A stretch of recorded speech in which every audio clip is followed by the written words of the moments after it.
Good morning, students. We have already finished our file handling part of the programming.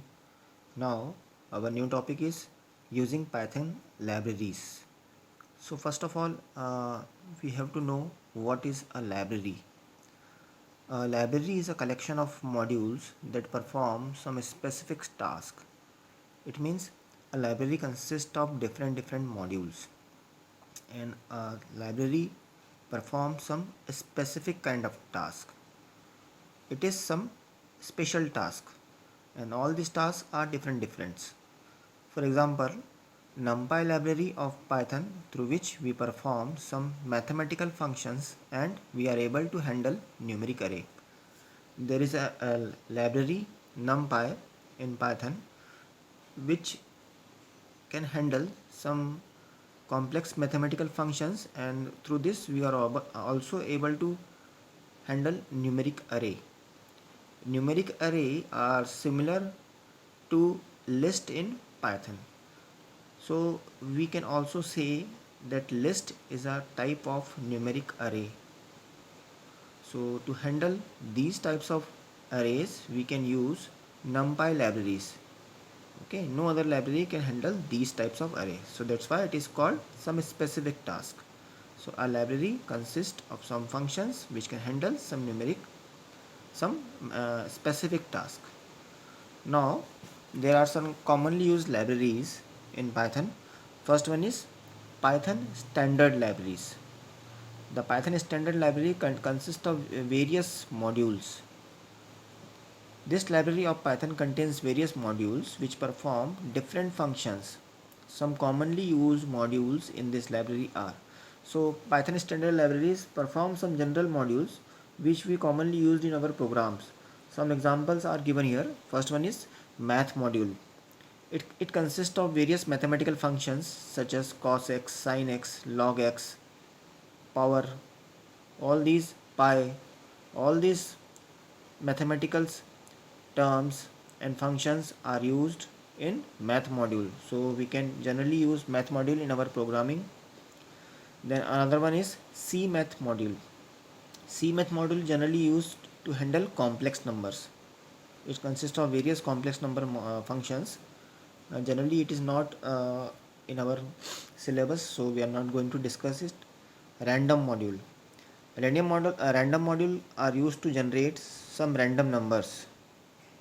We have already discussed it in class 11th, and in class 12th we also discuss it after this uh, topic, after covering this topic. Then statistics module. It contains various statistical functions. There are various statistical functions such as variance, regression. These all are calculated with the help of statistics module. URL lib module. This module is used to handle various websites in our Python program. Okay, so which provides URL handling functions so that we are able to handle various websites in our program. It is also an important module when you are going to work on websites. Now there are some specific libraries also apart from these standard libraries. Uh, Second is SciPy library. It offers algorithmic and mathematical tool to do scientific calculations. It means it is used to handle some long scientific formulas, mathematical functions, and to handle this all these functions and formulas with the help of SciPy libraries. Tinkle library. It is very commonly used library. It is used to design graphical user interface, which is GUI, for different Python applications. So Tinkle library is normally used to generate some GUI applications, GUI front end tools. So it will be user friendly for the user. Then Matplotlib library. It is used to generate graphs, bar, histograms, charts, pie charts. All these types of tools are generated by Matplotlib libraries. So these are various libraries which have some specific functions and through this specific functions we are able to handle various different tasks. Now let us see what modules.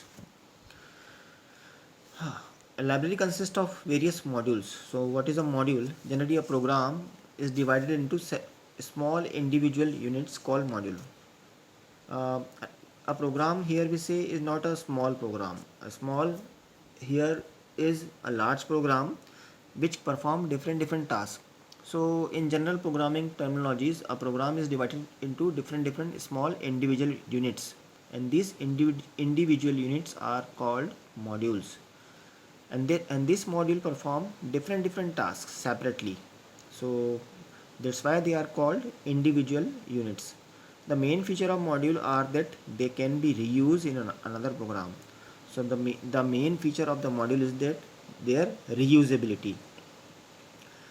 So it is very important feature of the module, so that if you create a module, and you can also use in another part of the program, in different program. Okay. Now how to import different modules in a Python program.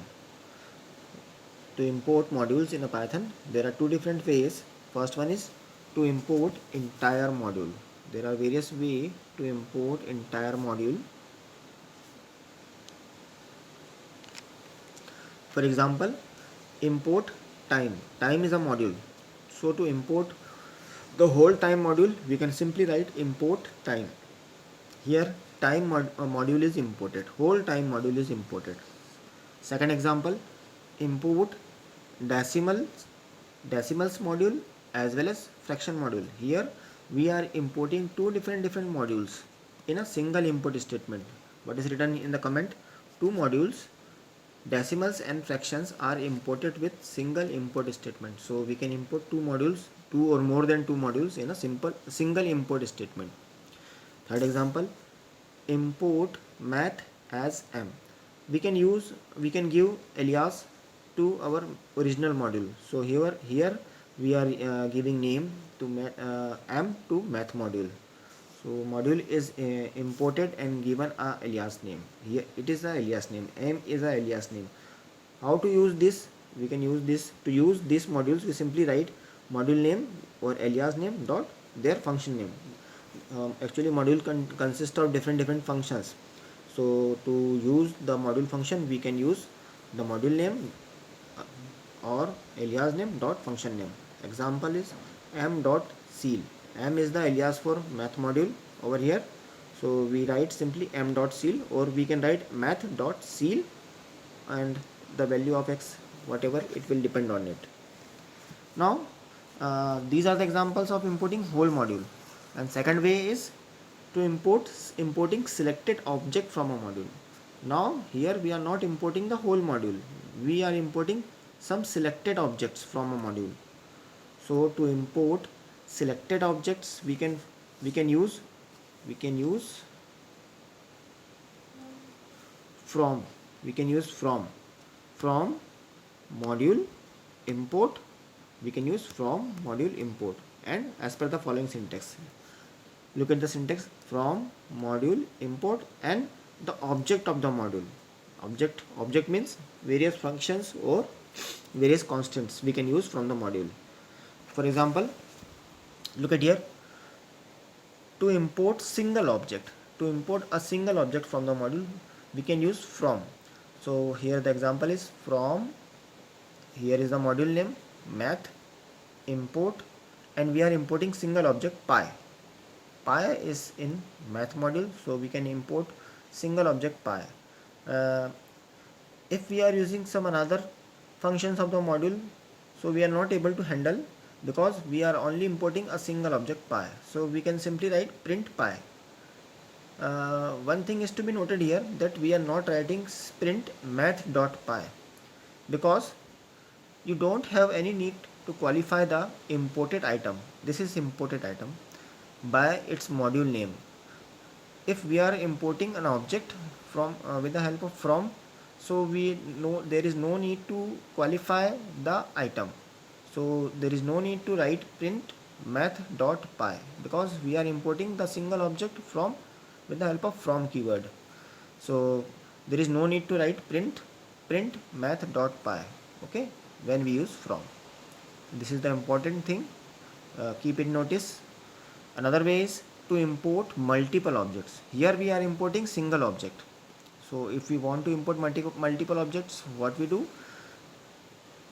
From math import first object and second object. First object is sqrt, second object is pow. So these two are also the functions of the math module, sqrt and pow. To import all objects, this is similar as previous one, to import the whole module. So with the help of from, you can import from math import asterisk. So if you write this, it means whole math module is to be imported. Okay, so these are the different ways to import modules, import objects of the module, one object, two object, or entire module with the help of from keyword. Or you can import with the help of simple import statements. Import module name, import multiple modules name, or import module name with some alias.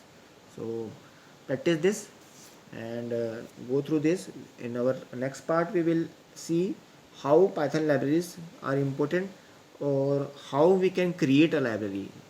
To create a library is not in our syllabus, but I will show a program to create a library, a user defined library, in our next program, in our next class.